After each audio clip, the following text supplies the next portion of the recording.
It's like it never tells you exactly when you're live. It says you're now streaming, but let's see. Waiting for Zoom. It says live. You are screen sharing live. I think it really, Charles, am I live? Because the circle thing keeps going. It says page. Can you tell me if I'm live, Charles? Let's see. Yeah. Oh, now it's going. Okay, hold on. Yeah, so I'm waiting for this little blue bar, Josh, and that's what I was waiting for. Okay, and then when it enters, I can talk. Any second now, any day. Hey, everybody, and welcome to Chef AJ Live. I'm your host, Chef AJ, and this is where I introduce you to amazing people like you who are doing great things in the world that I think you should know about. Today's guest is a Harvard-educated physician who is currently working at the True North Health Center, and he's going to be giving an amazing lecture about why you might be having trouble losing weight, one of my favorite subjects, and he's going to talk about things that I didn't even learn about until probably a year ago, like nitric oxide, biofilm, and toxins. And then when he's done with his presentation, we'll have a chance to ask him a few questions. Please welcome Dr. Joshua Hellman. Thanks so much for being here. Thanks, Chef AJ. Yeah, you're definitely one of my heroes, and we can get into it later, but you're one of the reasons why I was able to complete this journey and get healthy. So I'm so happy. I can't wait to hear your story. Yeah, so the topic I wanted to talk about is specifically why you might be having trouble losing weight. And it's right after Halloween, kind of scary. What I'm about to talk about is kind of scary stuff. And I wish it wasn't true. And basically it is scientific, and I don't want to lose people over the science. I basically just want to open people's eyes that there are other issues here and that they shouldn't be blaming themselves. That this is basically things that are in the environment that some they can control and some they can't. So the three areas: nitric oxide. Nitric oxide is just a gas, just like oxygen. It's basically one nitrogen and one oxygen molecule. We'll talk about biofilm, which is a biological film, and we'll talk about toxins. And I'll tell you that what I'm about to share with you, some of it is not controversial at all. The controversy is when you hear this information, like, well, what should I do about it? So, okay, and started off very traditional background, licensed in 14 states, 2 degrees in biochemistry. And again, I'm going to try not to lose people in the biochemistry. And so basically, one of the reasons why nitric oxide is important is it's actually antiviral, and it's being studied now as we speak to fight COVID-19 because of its antiviral properties. It's been shown to work in the original SARS and then SARS-2 or COVID-19. There was a press release, an article from the Mass General Hospital in Boston about how this gas can actually help fight the virus. And this is not new information. There are articles from 2004 and 2005 about using this gas to fight this virus. And the way it works, it's amazing. Nitric oxide, this gas, basically helps the health of the blood vessels, all the blood vessels in your body. It helps the endothelium, which lines those blood vessels. So, and what are things that you can do to increase the amount of nitric oxide, this good gas? One is you can eat green leafy vegetables. Surprise, surprise. And there are basically 2 pathways that your body produces nitric oxide. One is in your mouth and one is in your gut. So the way to maximize the amount in your mouth is by chewing. And also, as this slide shows, avoiding mouthwash, because mouthwash will kill the good bacteria in your mouth that will produce this gas, nitric oxide. I would also avoid toothpaste with fluoride, because the fluoride will specifically kill the organisms that produce nitric oxide. And then when it comes to the gut, what can you do to maximize the production of nitric oxide? You avoid acid blockers, you avoid antacids, you avoid NSAIDs like Motrin or Advil.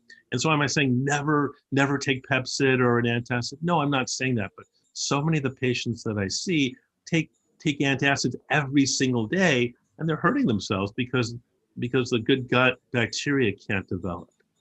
So besides eating green leafy vegetables, I personally take a supplement called Cardio Miracle, and You can find out more about it on my website, drjosh.com, drjosh.com.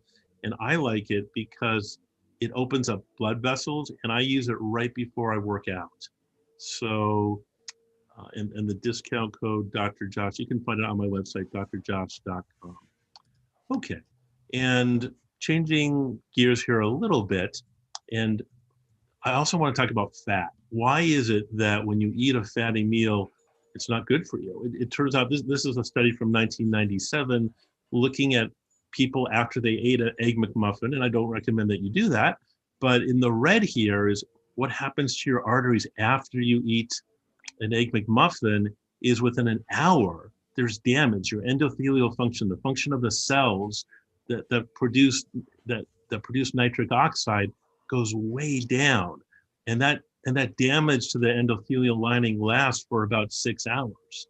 So imagine every time you eat an Egg McMuffin or a fatty meal, and so that's in red, and in blue is the control where they didn't eat, they ate a low-fat meal.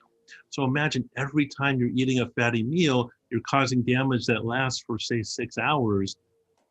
You know, the average American eating 3 fatty meals a day, the only time their arteries can recover the endothelium is, I don't know, maybe 4 or 5 in the morning. So this is, when I say endothelial cell, this is what I'm talking about. It's the lining of the blood vessels. And the way I think of it is every time you eat a fatty meal, it's like taking a hammer and hitting your foot. You know, if you do it once, you know, you're going to have a bruised foot and you'll limp for a little bit, but in a few days, you're going to recover. But imagine instead of you taking that hammer once, that you're doing it 3 times a day. That's the type of damage that we're talking about. And that's why people are getting chronic diseases, and obesity, you know, or being overweight is part of that. So, and this is just a picture of what, you know, this damage 3 times a day over decades can do. The lining of your basically your blood vessels become calcified because your body's got to deal with all this damage that it's trying to heal. And I know some people are like, and frankly, this was me, Chef AJ. This was me. You know, when I, you know, 10 plus years ago, when I was on a, you know, traditional American diet, a real high fat diet, I was like, you know what, this is interesting, but you know, what's the minimum I can do to improve my health? So, you know, moderation. Hey, maybe you'll eat 1 healthy meal a day. You know, moderation is going to give you a moderate sized hammer to do the damage. And I think this is one of the reasons why intermittent fasting works, because if you're keeping the high fat bad meal damage to only a few hours a day, you're giving your body a time to repair the rest of the time. So, and this is just a picture under a microscope. On the right here is what it looks like when you have damage to the endothelium. And no, you want your blood vessels to be nice and clean. So, you know, if you were to put all the blood vessels, you know, together, they're huge. It turns out they're 50,000 miles of blood vessels, you know, over 2 times the circumference of the Earth. So traditional approaches to help repair just, you know, 1 little blood vessel in 1 little place, it can help for the time being, but it doesn't fix these miles and miles of blood vessels we're dealing with. This is a picture under a microscope of cholesterol, and this is a whole other talk we're not going to get into here, but on the right, maybe you can see that if you eat too much cholesterol, but our bodies make cholesterol on its own. You don't need extra cholesterol from animal sources. And if you do get it, this is what happens in your blood vessels. You get spikes there, and those spikes can cause damage and can actually pop your blood vessels and cause clot and blockage and potentially death. So let's go back to nitric oxide. It's basically associated with damage or hardening of the arteries. And as we get older, the amount of nitric oxide goes down from 100% in our 20s down to only 15% by the time we hit 60s or 70s.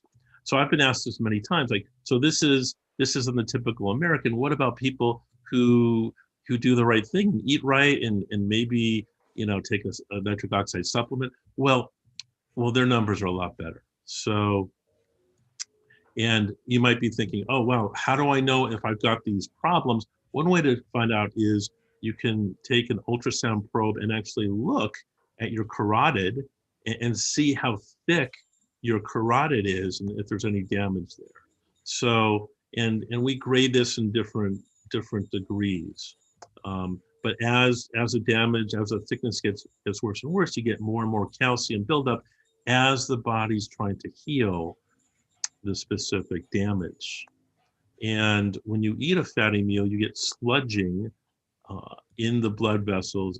And this is kind of interesting. Why is it when you eat a fatty meal, you cause damage to the lining? And the reason is, this is fascinating. When you eat a fatty meal, you change the formation of the red blood cells from nice smooth surfaces to spiky ones. And it's the spikes.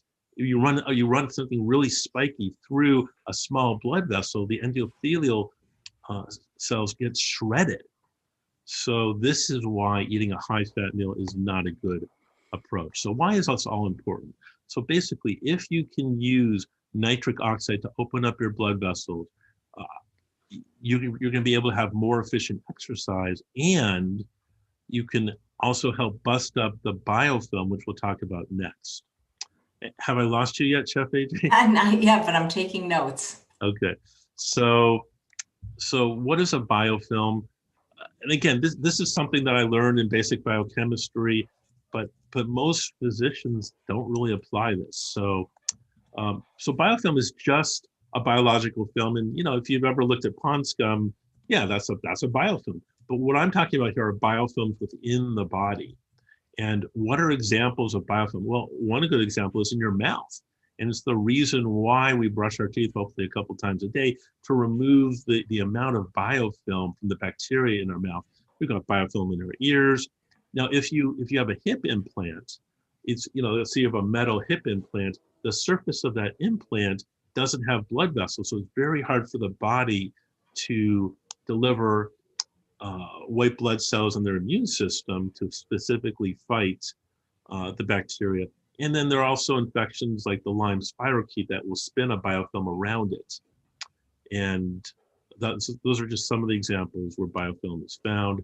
This is what it looks like under a microscope. You basically go from one cell to many that look like a mushroom, and then they go back to single cells. So, but what's interesting is within this mushroom, there are often lots of different bacteria and parasites and toxins, which we'll talk about next. And this is just another diagram that it's a cycle. And yeah, it's normal to have biofilm, but you want to keep it, you want to keep that infection to a minimum, like we talked about. And this is what it looks like under a microscope. If you can think about what these bacteria will do, is they will lay biofilm like layers of an onion. So what I found working in clinics where we dealt with patients with chronic neurologic problems like Parkinson's, and what we would do is bust up the biofilm. And what would be interesting is it was reverse chronology. So you go back in time every time you take off a layer, it would release the toxins and the infections that were there at the time it was laid down.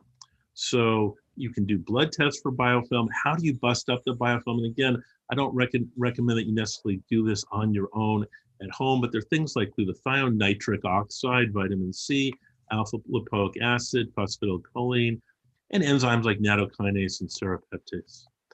And the reason I don't recommend doing heavy detox on your own without medical oversight is you can actually do some damage. And let me give you a specific example. If you have toxins in your body, one of the ways to approach it is to give you a binding agent like zeolite. And zeolite's it's basically a cage that will bind off to anything that it comes into contact. Now, there's some people who are advocating taking zeolite drops, putting them under your tongue, and then they get absorbed into your bloodstream, and then they get filtered into your kidneys. The problem is then you're delivering that toxin to your kidneys, and you can do kidney damage. And unfortunately, the kidney cells, the nephrons, normally don't regenerate so easily. So instead of that, I normally recommend oral binders. But I bring this up because I've run into non-physicians, non-scientists who are basically recommending these drops without understanding the implications. So So the last thing I want to talk about are toxins that make you obese. We call those obesogens. And we've known about this for, probably over 10 years. There was a study in 2009 specifically looking at rats because you can't ethically inject people with these obesogens. They used a plastic called BPA, but this would work with other obesogens too. We also call them endocrine disruptors. And what happened is when you fed rats the BPA, the toxic ones became 36% fatter. So often so this is the way I think about it, if you're overweight, much of it has not to do with your willpower, because if you look back in time, look at photographs from the beach in the 1950s, almost no one was overweight. And people were like, oh, it's my genes. Do you think people's genes are a lot different in the last 1950? I don't think so. So what about people? So that's rats. People are different than rats. So at my alma mater, Harvard School of Public Health, they did an obesity study looking at little babies, because you can't accuse babies of not exercising enough. And what they found is shocking.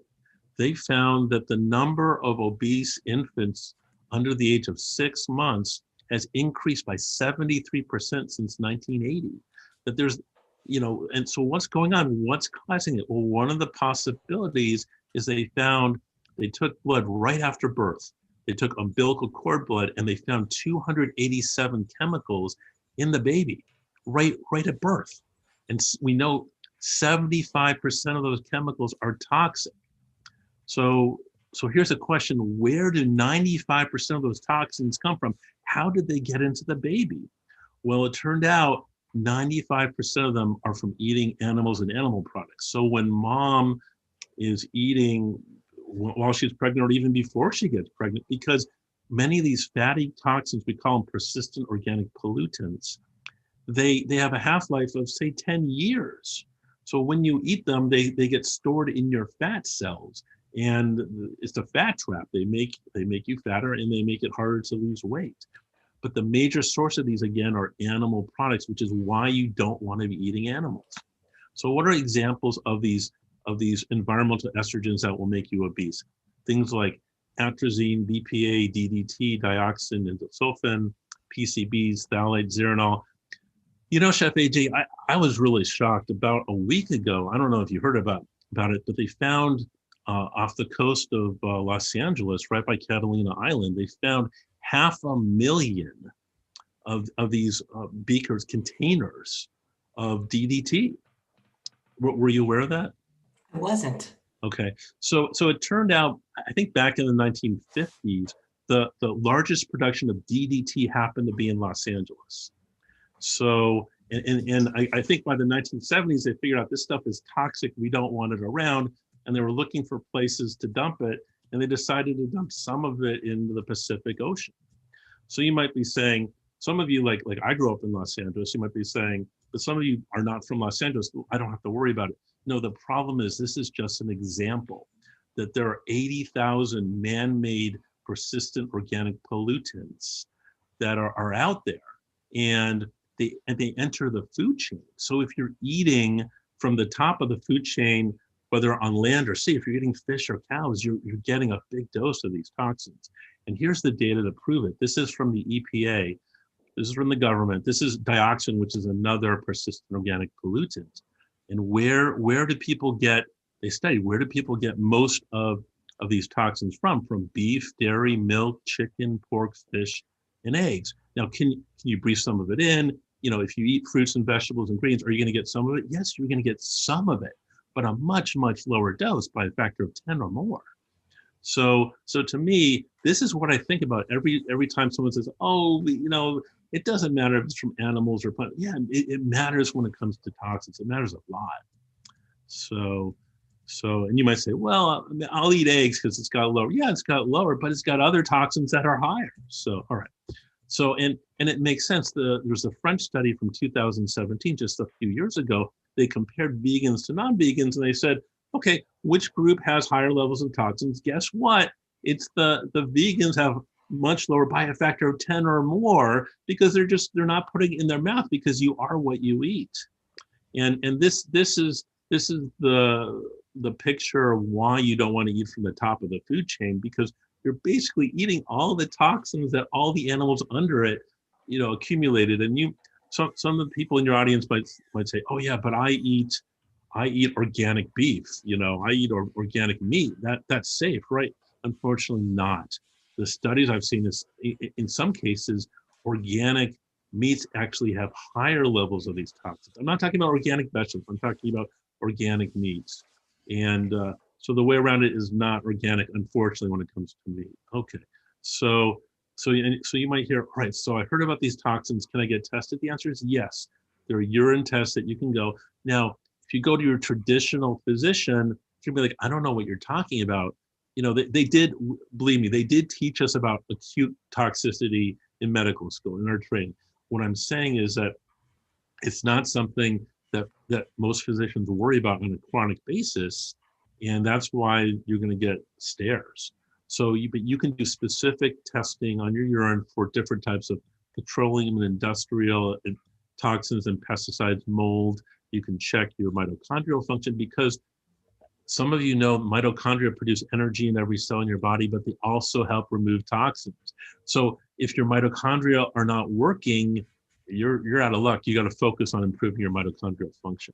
And you can also look at organic acids through the urine. All right. Another topic which we could spend a whole lecture on, heavy metals are another type of toxins that are higher, for example, in fish, whether it's mercury, lead, cadmium, arsenic, or aluminum. And you normally want to do hair testing for chronic exposure. And there are ways to treat it, things like coriander, glutathione, chlorella, garlic, wheatgrass juice. And even if your symptoms are severe, you can do chelation therapy. Again, you're not going to be doing that at home. Okay, so conclusion, losing weight can be difficult for so many different reasons. I recommend nitric oxide. Eat and chew your greens every single meal. And I remember, and that's one of the things I loved about Chef AJ, is like every meal you want a big bowl of salad. But I do that, but I also supplement, because I want a long-acting nitric oxide approach. Biofilm, again, it sounds like crazy medicine, but it's produced by bacteria and parasites, and you can bust it with exercise, nitric oxide, things like that. And toxins, if you're having symptoms, you can definitely get tested. You just have to find a doctor like myself who's open-minded enough or likes the science enough, is willing to learn about this. And here's my contact information. Best way to reach me is Dr. Josh, drjosh.com.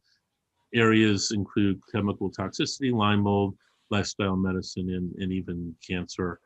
And and here's the Cardio Miracle discount code, Dr. Josh, drjosh. And I hope I didn't completely bore everyone and put them to sleep. I don't think you bored us. I think you scared us.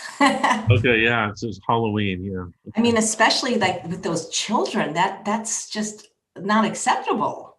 It's not acceptable, and I think, as I grew up as a child in Los Angeles, and so as I was growing up, I remember going to Santa Monica Beach all the time, and so I was in the water on a beach, and a few miles away, you've got these big drums, 500,000 canisters of DDT, which, I'm sure some of that got incorporated into my body, because I was eating meat and fish and all those things growing up in Los Angeles. So yeah, it's tragic.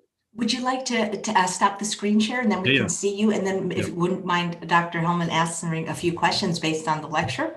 Of course, that would be great, Chef. Thank you. And then also I'd love to hear about what you're up to at True North. But a couple of people are saying, well, but tap water has fluoride. So what alternatives do you recommend for either water and also for toothpaste? Because people are saying, well, we need fluoride in our toothpaste.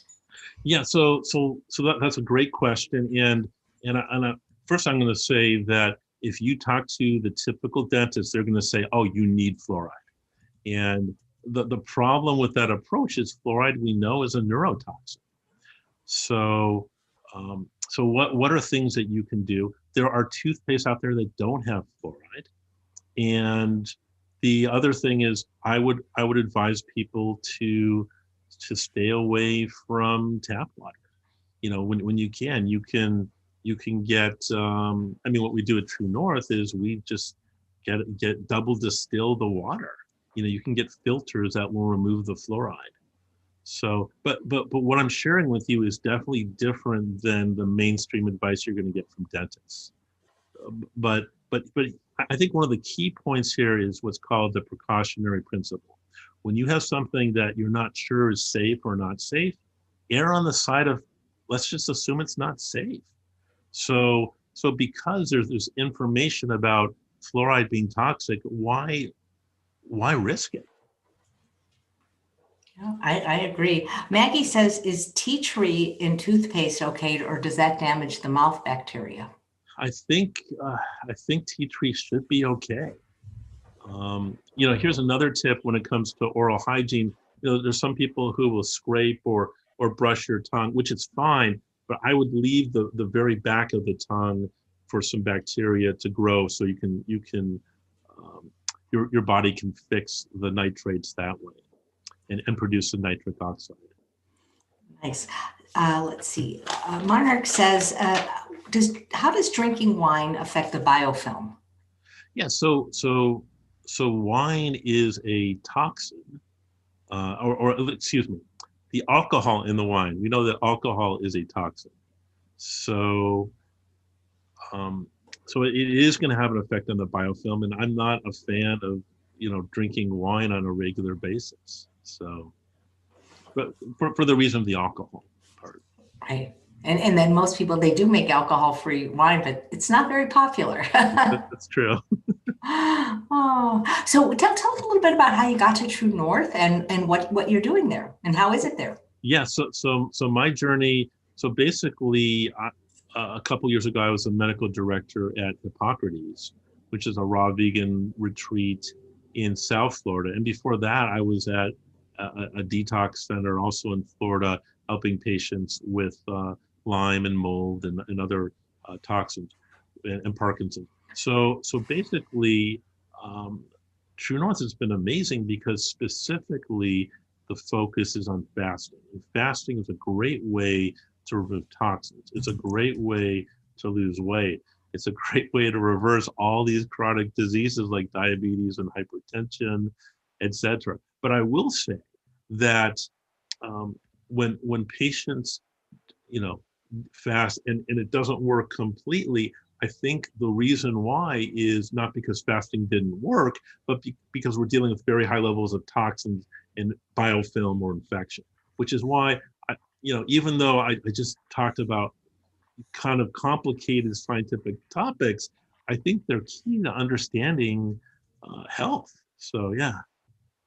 But you lost a lot of weight. And I met you, I think, was it maybe 4 or 5 years ago on the Holistic Holiday at Sea Cruise? You had an adorable, precocious son. How's he doing, by the way? Yeah, Jason's doing really well. He doesn't like the whole quarantining but thanks for asking. He's definitely a fan of yours, but he has not switched over his diet yet. But I love the fact that you planted the seeds and gave him a great role model in terms of eating salad at every meal, and yeah. So and me personally, I've lost a lot of weight, and I'm in much better health. My high blood pressure went away, and I wanted to share with the audience one specific thing that I heard you say. It must have been 5 years ago, which is that cheese is not a health food, and I knew that from the scientific studies. And this may sound really weird, but I had to hear it from you. I had to hear it from you up on the stage saying, because I realized, because I've been brainwashed. If you think about where we get our nutritional education from, it's from commercials, and commercial sources, and then it was from misinformed people in my training. So I needed to, even though I'd heard Dr. Barnard and other people and read books about it, I needed to hear it from you. And then that, to me, that was the last step of being like, oh, okay, I can give up all these animal products. I'm not addicted anymore. That's great.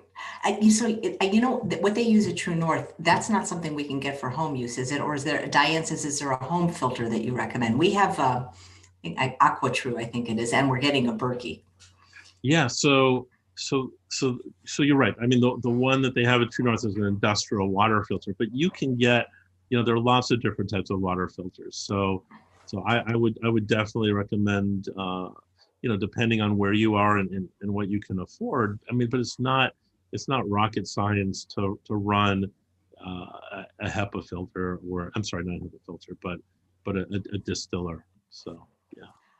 So Lori's saying, where did that question go? So is it safe to use vanilla extract with alcohol? I would say it's not a question of safe, but it tastes so much better to not use it. I mean, I was a pastry chef, and it does, even though it burns off, it doesn't taste good. Use actual vanilla, the bean, the powder, the paste, I agree with you 100%. But I'm going to take a different approach. Is I would say stay away from the alcohol. It's a known toxin.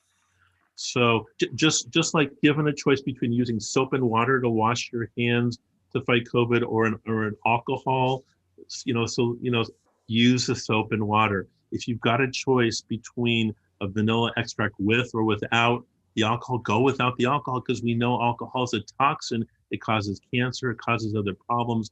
Why risk it? Yeah, I agree. So there's a question, is True North open? Can people stay there even though there's a pandemic? Are they taking safety precautions? Yeah, so the good news is yes, we're open, and yes, we're taking patients. I think we're booked up till February. So there's a strong demand, and we're doing things safely. We're using precautions, and I think now is an ideal time to fast, because society is kind of shut down. So if society is kind of hibernating, if you're going to take time off from your busy life, now would be a good time. So yes. Yeah. So let me see what other questions we have. What about, somebody's saying they're hearing that, we need olive oil, good, fat's good for the brain, same old. Yeah. So there, I mean, we could talk for an hour just on that topic, but I'll try to condense it very briefly. So is olive oil better than butter? Yeah, it'd be better to use olive oil than butter. But do you need olive oil as an essential oil? The answer is no, you do not. A lot of the marketing about oil is just that. It's marketing for commercial, purposes. Here's one example. To make a gallon of olive oil, it takes over 5,000 olives. It's a highly processed food. And what I want you to think about is every time you take that olive oil, you're causing red blood cells in your body to get spikes, and those spikes are doing damage to your blood vessels. So that is not healthy. And the other thing to consider is that I lost my thought, but it's interesting. I mean, at Hippocrates, they put oil in every prepared dish. Yeah, you used to work there. What was that like, and how is obviously it's different than True North, but they had a different take on oil, which I don't understand, especially for people that are trying to lose weight. Yeah, and 100%. So you have people working out 4 hours a day, really hard, which is awesome. But then you bring them to the dining hall and you feed them, dressings with oil and prepared foods with oil. It doesn't make any sense. And the response I got from the leadership there was, well, we've done it this way from the 1950s. I don't care about research showing that when you take oil in, you're doing damage to your blood vessels. So it is true that olive oil is better than some other oils, but it's not a health food, and it's not I'm not saying never have olive oil in the rest of your life, but like other forms of salt and sugar, it's something that you shouldn't regularly be adding to your food. But I get it. It took me literally years to adopt a healthy lifestyle. So if you need olive oil right now to make that transition, more power to you. But don't be under the understanding that that's a health food. But certainly trying to lose weight, that's I the mean, most calorie dense. but 75% of the population is overweight or obese. So who are these people that can use olive oil and alcohol moderately? I mean, Right. who are these 25%? I don't know any of them. So Yeah. So the other thing is, I also want you to think, because people hear, oh, I need olive oil, healthy fat for my brain. What I want you to think about is, and we've looked at autopsies of patients with dementia, is that the people with the dementia have clogged carotid arteries because they were eating those healthy oils. So unfortunately, every time you eat oil, you're doing damage to your blood vessels, including the blood vessels to your brain. So explain to me how you can have a healthy brain if you can't deliver blood flow to it. I don't know. I think a lot of times people just want good news about their bad habits, like Dr. McDougall says. So there's a question from Vivi: if reverse osmosis filters out fluoride? Reverse, I think they should, but I would check with the manufacturer.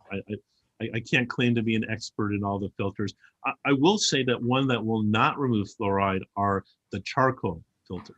If it's just charcoal, charcoal is a good binding agent. It's going to bind toxins, but it's not going to bind the fluoride. So, so you normally need to distill it, basically cause the water to evaporate, so you can get rid of, the fluoride and other salts. Right. Dina says, is xylitol okay in toothpaste? I heard from the GI doctors I interviewed for the GI Health Summit that none of that stuff is good for the gut. I agree with you. I don't think xylitol is, even though it may be, you can find it naturally in a few rare fruits or vegetables, it's not something I would add. So I agree 100%. And when you think about it, it is an added sugar. Just like you shouldn't be adding corn syrup or sugar to your beverages, you shouldn't be adding artificial sweeteners either. So either way, no, it's not something that you want. Great. David says, do you have any programs where you work with people who do the program from home, let them do their own fasting, and then watch them via video? That's an interesting concept, actually. Yeah, so the quick answer is it depends on how long. So I'm not an so one thing I love about True North is it's medically supervised. You've got someone rounding on you a couple times a day. I think it depends what type of fasting you're talking about. If you're talking about intermittent fasting, sure, I'd love to talk to you. I'm licensed in 14 states, etc. So, but when it comes to, someone who wants to do a week or a 2-week water fast on their own, no, I think it's safest to have medical supervision. Yeah. So do you do telehealth? I mean, you said you're licensed in 14 states. So if people live in one of those 14 states, they can actually make an appointment with you? This is true. Yeah, I'm doing it now through True North, and you can also reach out to me at drjosh.com. Do you happen to know which 14 states they are, or do you have to look it up? I don't have them all. I mean, I'll probably come up with 13. So I bet you're in California for sure. Yeah, definitely. Right. And what I can also tell you is I also do coaching, in general terms in the states I'm not licensed. So that's why I don't think that's as important. Where the license is important is if I'm going to be prescribing something. But yeah. Yeah, that thing, I can't get that image of that baby out of my head. I mean, what do they say to the parents? Like, sorry. Yeah. Well, I mean, it's tragic. I saw an article in the news this morning about they're finding if you give your baby a plastic, bottle to feed, that just in the act of putting a liquid like milk or formula in that bottle, it produces 1 million different microplastics. And unfortunately, my assumption is that all of these plastics have the obesogenic effects. So basically, if you're using plastic to feed your baby, so it's not just what they got in the umbilical blood, in birth, but if you start feeding them in plastic, that you're giving them a dose of these obesogens starting, at age 0 or 1. It's tragic, and it's considered controversial. I mean, the article was they had a pediatrician said, yeah, I think mothers should be, parents should be concerned about this. Like, yeah, I think they should, but I think you also have to understand that there's a whole industry wanting things to stay the way they are. So, and it's always like we wait for it to get bad and then try to fix it, like the planet, instead of just not hurting people on the planet, and proactively. It's crazy. Yeah. Just because we've been using plastic for 50 or 100 years doesn't mean it's safe or appropriate. And it's time to change. It's just so, it's so hard because I get criticized a lot when I'll do recipes, and it's like, especially early in the pandemic, we weren't allowed to bring our bags in the store. It's like, how do you buy food without a bag if it's not, it's such a difficult thing, because that's what they sell. You got to shop somewhere, and not all of us can grow our own food. I wish they didn't use it. Yeah. So I think Chef AJ, one of the things you need to do is first not get frustrated and throw up your hands and say, well, if it's going to be so difficult, I'm not going to do anything. But what I try to do is maybe every week or every month, try one new thing. And am I around plastic in my life? Sure. But whenever I have a choice, if I'm going to go out and get a bottle, it's going to be a metal bottle. Now, is there plastic here? Yeah, there's plastic here. So am I perfect? No, I'm not perfect. I'm not going to lose sleep over it. But I realize that just because I don't have a study that I can show you that says, if you give your baby, something out of plastic, they're going to get cancer earlier, or, you become obese at an earlier age. How do you do that study? Really, what, are you going to study people for 80 years and then say, okay, yeah, maybe we should get rid of plastic? So Marty says, how do I lower my triglycerides? I eat mostly potatoes. Yeah, so I think I'd have to have more information, like how is Marty preparing her potatoes? And what else is Marty? Is Marty eating any vegetables? Yeah. Yeah, I know. So Lena says, does intermittent fasting cause muscle loss? Yeah, so I don't think so. It's interesting. I did a 10-day water fast last year, and I think my lean muscle mass went down only by like 1%. And I think that was probably good, because I think my body was recycling the muscle that had been damaged. So I think in general terms, I don't think intermittent fasting will do that. It turns out that biochemically, fasting and exercise do almost exact similar things. So I know exercise doesn't normally cause muscle loss. So I don't think intermittent fasting would either. So what kind of successes have you seen at the True North Health Center since you started working there? Wow. Reversing diabetes, the most impressive has got to be high blood pressure. You got someone whose numbers are through the roof, and they fail medication, that they're able to get their blood pressure low. Seeing cancer reverse. All these different, but to be upfront with you, I saw similar success stories at Hippocrates. So I think some of it is just getting away from the traditional Western diet. If we break your habit of eating lots of salt, oil, and sugar and processed foods and animal products, the results are going to be amazing. So, and everyone's got a different pathway, but I love seeing people get better at True North. Yeah, you worked emergency for a long time, didn't you? As an ER doc, you probably, how much of that was lifestyle? Obviously, people break bones and things, but isn't a lot of what you actually see in the emergency room lifestyle disease manifesting in an emergency situation? 100%.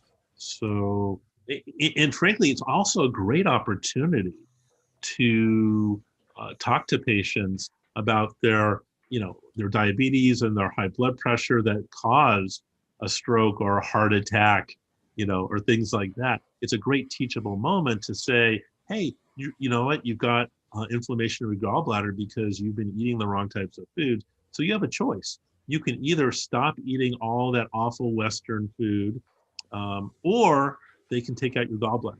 I've got to say, maybe 5 or 10% of people are like, oh yeah, what can I do instead of an operation? But most people are like, oh no, I want to go back to eating my hamburgers and tacos and everything else. Yeah, take my gallbladder out. So it's eye-opening, but I've got to say that there's more education that needs to happen besides in the emergency room, but so much of like sudden cardiac death is completely preventable if we can get people adopting a healthy lifestyle. It's not just what you're eating, it's exercise and things like that too. And I think that's a huge opportunity that we've missed so far in this country with the COVID.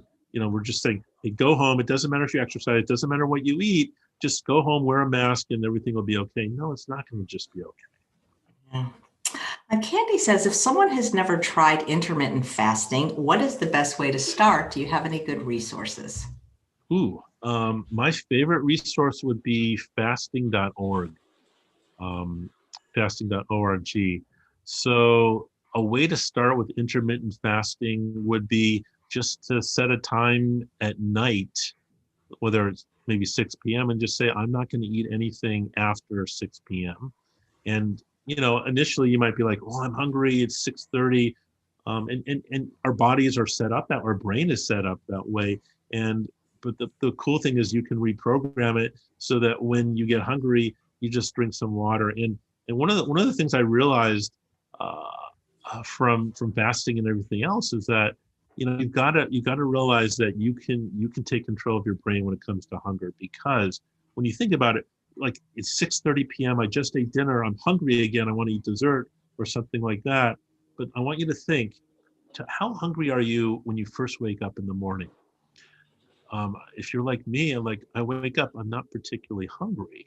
So why is it like you're really hungry at 6:30 p.m., but after 12 hours of not eating, you're not hungry? So, and with a fast, it's even like after the first two days of fasting for a lot of people, including me, just drinking water, hunger goes away. So it turns out that hunger it's an evolutionary adaptive response, but you have to take it with a grain of salt. But you know how it is. Most people think, when they get on an airplane, if it's going to be like a 5-hour flight, it's like if they don't get their peanuts or snack, within the first couple hours, they're going to die, and they're going to die of famine or famishment. But no, it's it's one of those things. I hate to say, it's like raising a little kid. It's like either they're going to train you or you're going to train them.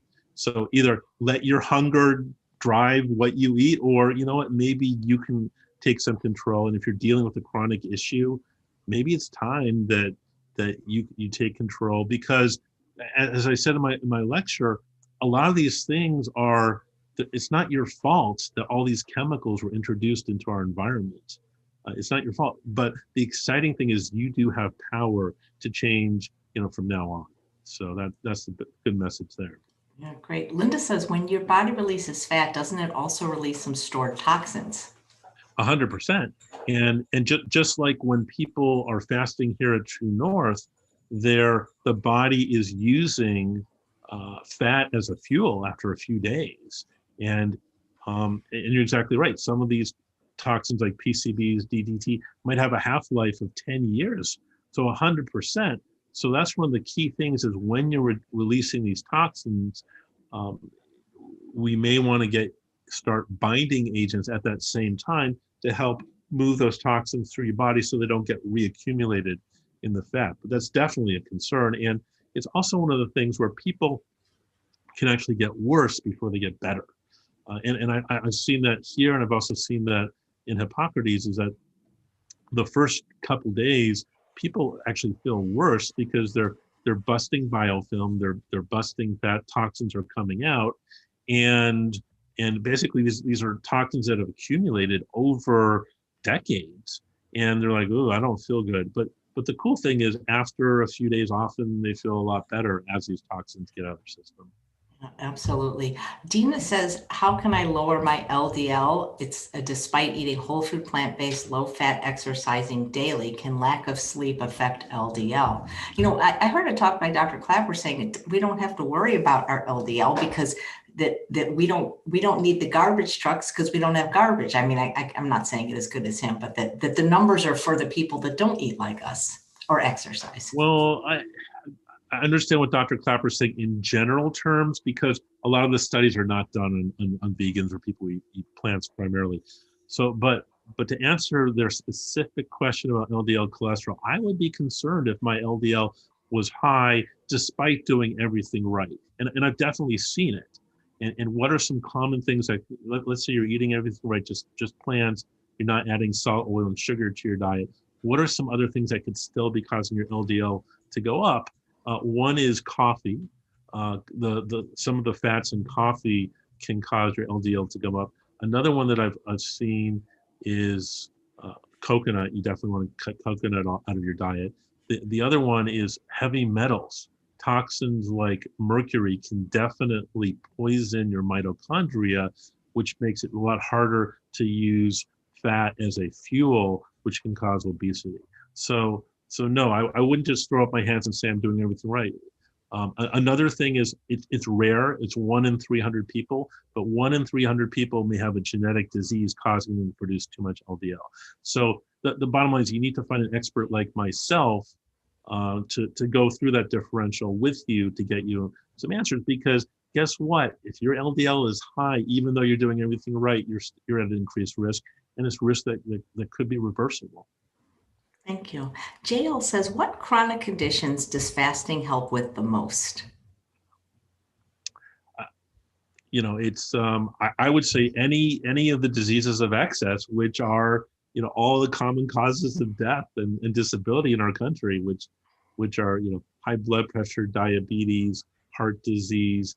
To my mind, this is almost like the same disease, just in different parts and different organs of the body. So if I had to pick one favorite that we now have a lot of research showing that fasting works, it would be high blood pressure. But I don't think it just works in high blood pressure. It's a very easy thing to study. And it's remarkable. We've got pharmaceutical companies producing all these high blood pressure pills, and they don't work that well, and they can be toxic themselves. But we've got a traditional approach that works. But again, I don't recommend that people try water fasting on their own, especially if you've got medical conditions. Does decaf also raise the LDL? Because I heard there's really no such thing as truly decaffeinated coffee, that it has like 75% less, but it still has caffeine. Yeah, I think decaf, unfortunately, can also raise the LDL. And, I also worry about what they use to extract the caffeine, what chemicals they're using, talking about toxins. And then I also worry about, here's another example. In order to produce coffee, you take a coffee bean and you roast it. Roasting means you raise it to a high temperature. When you take a bean and raise it to a high temperature, you produce something called acrylamide, which we know is a carcinogen. So yeah, I personally don't drink coffee. I like tea if I'm going to drink something like that.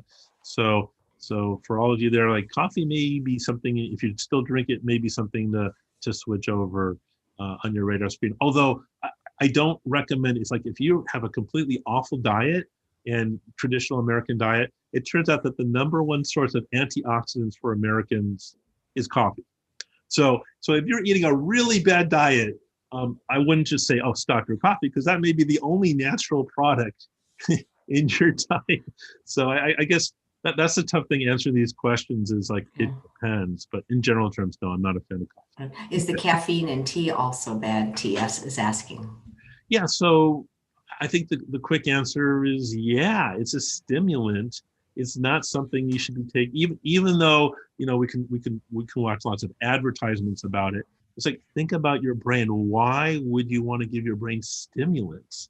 I mean, yeah, I get it. Like if you need, you're sleep deprived and you really need to drive, or sure. Could there be an example where you take a stimulant? Yes, but that's not. Look at the typical American is doing it every single day, every morning. So no, I'm not a fan of taking teas with caffeine as a stimulant. Nice. So there's a question from Sherry. Does sweating in an infrared sauna help break down biofilm? Yeah, so I'm a big fan of sauna to remove toxins, because through the sweat, and yes, that can help mobilize the toxins. I will say, when it comes to infrared, because the studies on toxins and sauna were done with traditional steam saunas in Finland and Scandinavia.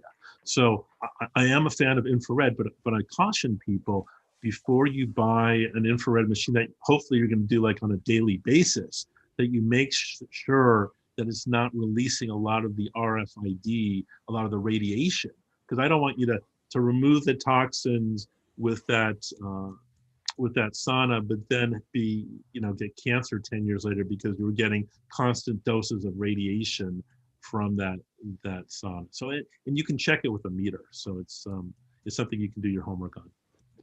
That's great. Let's see. Also, nice comment from Gina. I really like this doctor. Well, True North always gets nice doctors, don't they? I mean, everybody from True North is amazing. Thanks, Gina. So how do you, there's a couple of people are asking really, really specific medical questions, which I'm not going to ask you because you cannot advise somebody right now whether they should or shouldn't take a medication. So if they wanted to have a private consult, would you prefer they contact you through True North? Or you did give a slide with a lot of information, so would that be the best way to contact? Yeah, probably just through drjosh.com.